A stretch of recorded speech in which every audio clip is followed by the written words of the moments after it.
नमस्कार दर्शकों, जय श्री माता दी। मैं आपके साथ लक्ष्मी पांचाल नवरात्रि स्पेशल इस रिपोर्ट में आप सभी का बहुत बहुत स्वागत करती हूं। आज नवरात्रि का चौथा दिन है और मां कुष्मांडा को इस दिन पूजा जाता है।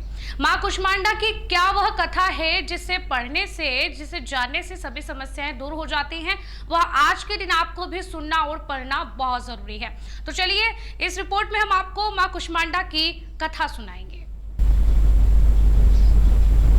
चैत्र नवरात्र में चौथे दिन मां कुष्मांडा की पूजा अर्चना करने का विधान है।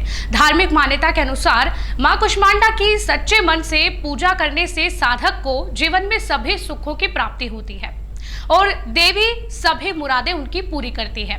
ऐसा माना जाता है कि पूजा के दौरान मां कुष्मांडा की कथा का पाठ न करने से साधक शुभ फल की प्राप्ति से वंचित रह जाता है। इस कथा के बिना मां कुष्मांडा की पूजा अधूरी मानी जाती है। चैत्र नवरात्र के सभी दिन मां दुर्गा के 9 स्वरूपों को समर्पित माना जाता है। इस प्रकार चैत्र नवरात्र का चौथा दिन आज है और मां कुष्मांडा को यह दिन बहुत प्रिय है। इस दिन साधक मां कुष्मांडा की विशेष पूजा और व्रत करते हैं। धार्मिक मान्यता के अनुसार विधि पूर्वक मां कुष्मांडा की पूजा करने से साधक को सभी तरह की समस्या से छुटकारा मिल जाता है। साथ ही मां कुष्मांडा की कृपा से रुके हुए सारे काम जल्दी ही पूरे हो जाते हैं। लेकिन अगर आप भी मां कुष्मांडा को प्रसन्न करना चाहते हैं तो विधि पूर्वक मां कुष्मांडा की पूजा के साथ ही कथा का पाठ करना और कथा को सुनना भी जरूरी है। इससे साधक को जल्द ही जीवन में शुभ परिणाम मिलेंगे। तो आइए जानते हैं कि मां कुष्मांडा की पौराणिक कथा क्या है। पौराणिक कथा के अनुसार जब सृष्टि का कोई अस्तित्व नहीं था, चारों ओर अंधकार ही अंधकार था, तब एक ऊर्जा गोले के रूप में प्रकट हुई। इस गोले से बेहद तेज प्रकाश उत्पन्न हुआ और देखते ही देखते ये नारी के रूप में परिवर्तित हो गया। माता ने सबसे पहले 3 देवियों महाकाली, महालक्ष्मी और महासरस्वती को उत्पन्न किया।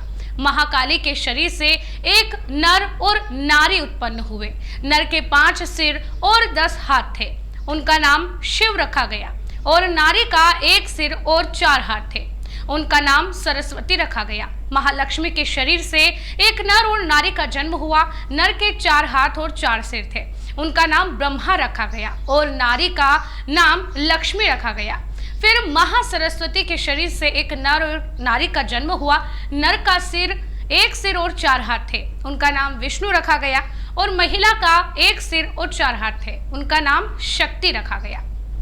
इसके बाद माता ने ही शिव को पत्नी के रूप में शक्ति, विष्णु को पत्नी के रूप में लक्ष्मी और ब्रह्मा जी को पत्नी के रूप में सरस्वती प्रदान की। ब्रह्मा को सृष्टि की रचना, विष्णु को पालन और शिव को संहार करने का जिम्मा सौंपा गया। इस तरह संपूर्ण ब्रह्मांड की रचना मां कुष्मांडा ने की। ब्रह्मांड की रचना करने की शक्ति रखने वाली माता को कुष्मांडा के नाम से जाना गया। धार्मिक मान्यता के अनुसार मां कुष्मांडा की पूजा अर्चना करने से परिवार में सुख समृद्धि आती है और मां संकटों से रक्षा करती है। अगर अविवाहित लड़कियां मां की श्रद्धा भाव से पूजा अर्चना करती है तो उन्हें मनचाहे वर की प्राप्ति भी होती है और सुहागन स्त्रियों को अखंड सौभाग्यवती होने का आशीर्वाद भी मिलता है। इसके अलावा देवी कुष्मांडा अपने भक्तों को सभी रोगों, शोक और विनाश से मुक्त करके आयु, यश, बल और बुद्धि प्रदान करती है। खबर 24 के इस रिपोर्ट में हमने आपको मां कुष्मांडा की कथा का पाठ कराया है, कथा को सुनाया है, जो कि जिस कथा के बिना पूजा पाठ मां कुष्मांडा का आज नवरात्रि के चौथे दिन अधूरा माना जाता है। तो आपने भी यह कथा सुनी। इस कथा के बारे में आपकी भी और क्या जानकारी है? क्या आपने भी पहले यह कथा सुनी थी?